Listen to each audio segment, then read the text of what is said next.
ये आसाम का एक मुख्यमंत्री है, 2 रुपये है किसी के पास? ये 2 रुपये दो,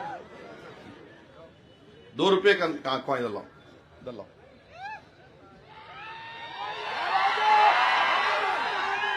ये 2 रुपये है। आसाम का चीफ मिनिस्टर बोल रहा है कि अगर वहां के मियां मुसलमान ऑटो में किसी को बिठा कर लेकर गए, 5 रुपये अगर ऑटो का किराया तो 4 रुपये दो। हेमंत बिस्व शर्मा, ये 2 रुपये की भीख तेरे को देता हूं मैं, लेता क्या तू? बोल तू 2 रुपये का भिखारी है, मेरे को, मैं जानता हूं तेरे को।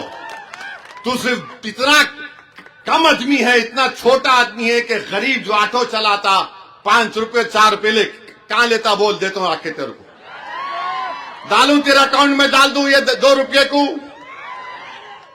बताइए आप, क्या है ये? भारत के आईन पर कसम खाते हम तमाम लोग। वो आईन बोलता है कि सब बराबर हैं, कोई भेदभाव नहीं करना चाहिए, मुख्यमंत्री हो, किसी को भी, प्राइम मिनिस्टर हो। मगर बोलता नहीं, मियां होंगे तो ऐसा करेंगे, वोट डालना है तो बांग्लादेश में जाके वोट डालो, आसाम में तरकारी की कीमत बढ़ गई तो मियां जिम्मेदार है। अरे क्या है ये? तुम क्या करना चाहते हो? और बोलता है कि अब जब ये होगा, SIR होगा तो नाम निकाल देंगे। लो भाई 2 रुपये आपके, अब नहीं लेता हूं, बोल रहा हूं, ले लो।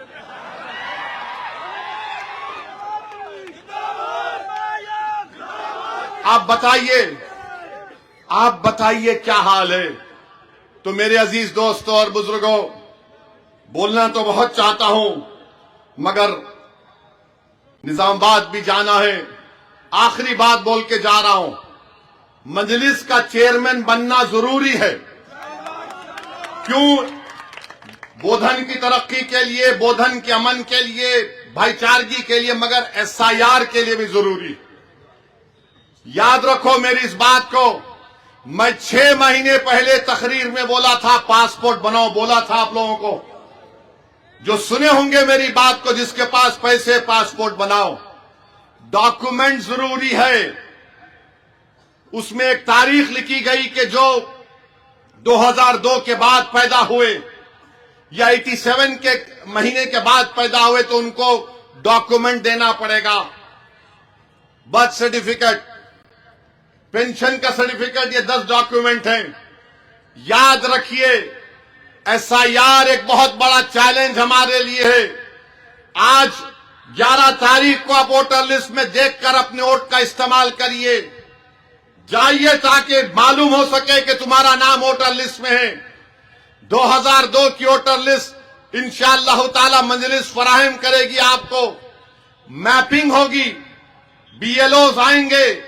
तो आपका काम यह है कि 2002 की वोटर लिस्ट में आपके अब्बा का या आपके दादा का या जो बुजुर्ग का नाम है वो निकाल कर रखें। वो अगर अल्हम्दुलिल्लाह बखेद हयात है, उनका नाम डालना, उसका नाम लेकर उनकी औलाद का नाम डालना, कोई नाम मिस नहीं होना। ये जिम्मेदारी सबकी है। SIR, मैंने पार्लियामेंट में खड़े होकर कहा यह गैर कानूनी है, मगर सुप्रीम कोर्ट में मामला चल रहा है। तो SIR के लिए जरूरी है कि डॉक्यूमेंट्स की जरूरत पड़ेगी। और बीजेपी उत्तर प्रदेश में फॉर्म 7 डालकर मुस्लिम अकलियत के नामों को डिलीट कराना चाहती है। तो मैं तमाम से अपील कर रहा हूं, तेलंगाना में जब SIR होगा, हमको पहले से ज्यादा चौकस रहकर, क्योंकि अब बीजेपी NRC NPR नहीं करना चाहती। वो इलेक्शन कमीशन से अगर खुदा ना खास्ता किसी का नाम नहीं आया तो उनको कहा जाएगा तुम भारत के सिटीजन नहीं हो, नागरिक नहीं हो, कागजात लेकर आओ। तो वो वक्त आने से पहले हमको चौकस रहकर, मुत्तहिदा रहकर अपने काम को करना है।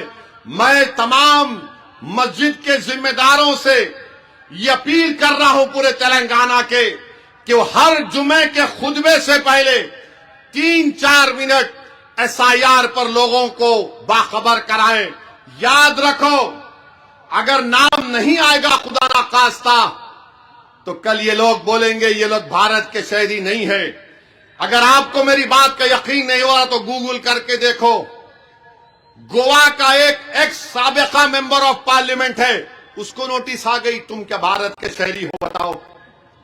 तो ये बहुत जरूरी है, परेशान होकर फिक्र करके खाली बैठना नहीं है, हरकत करना है।